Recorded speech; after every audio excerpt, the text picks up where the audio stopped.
सनातन धर्म के ग्रंथों में बताया गया है कि बुरे कर्मों का फल हमेशा बुरा ही मिलता है, चाहे वह इंसान हो या फिर ईश्वर।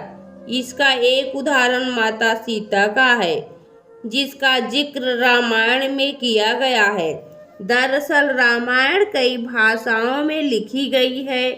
अलग अलग रामायण में कई तरह की दंत कथाएं मिलती हैं, जिनसे कई लोग परिचित नहीं हैं। इस कथा के अनुसार ये बताया गया है कि आखिर क्यों माता और राजा राम को अलग होने का श्राप तभी मिल गया था जब वे एक दूसरे के गठबंधन में भी नहीं बंधे थे। इस कथा के अनुसार माता सीता को एक तोते का श्राप मिला था, जिसकी वजह से उनको भगवान राम से अलग होना पड़ गया था। कथा के अनुसार माता सीता बाल्यावस्था में अपनी सहेलियों के साथ बगीचे में खेल रही थीं। वहीं बगीचे में एक तोता का जोड़ा पेड़ पर बैठा था। तोता का जोड़ा भगवान राम और माता सीता के बारे में बातें कर रहा था। उनकी बातों को सुनकर माता सीता का ध्यान उन पर गया। मादा तोता बोल रही थी कि अयोध्या के राजकुमार राम काफी प्रतापी राजा होंगे, उनसे माता सीता का विवाह होगा। तोते के मुख से भावी पति का नाम सुनकर माता सीता अचंभित हो गईं।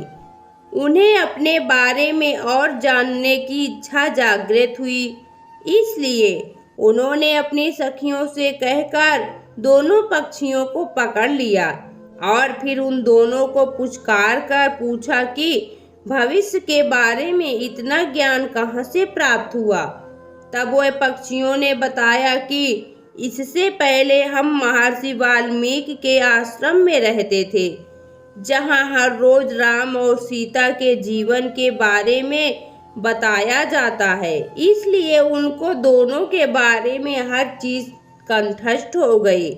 सीता जी ने पक्षियों से कहा कि जिस जनक पुत्री सीता की तुम लोग बात कर रहे हो वह मैं ही हूँ।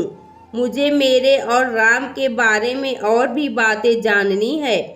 तब नर तोता ने कहा कि हे सीता, आपका विवाह अयोध्या के राजा दशरथ के ज्येष्ठ पुत्र राम के साथ आपका विवाह होगा और आपकी जोड़ी तीनों लोकों में सबसे अद्भुत होगी।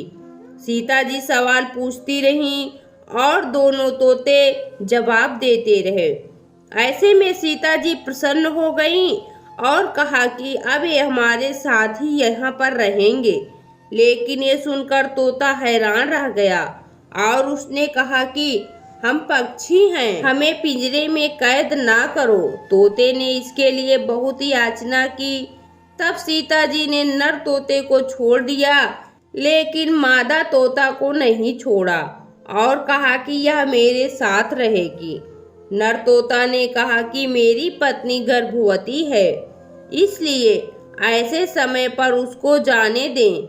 हम दोनों एक दूसरे का वियोग सहन नहीं कर सकते, इसलिए आप मेरी पत्नी को जाने दें।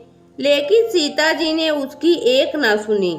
इस पर मादा तोता को बहुत गुस्सा आया और श्राप दिया कि जिस तरह तुमने गर्भावस्था में मेरे पति से मुझको अलग कर दिया है, वैसे ही गर्भावस्था के दौरान तुमको भी पति वियोग सहना पड़ेगा।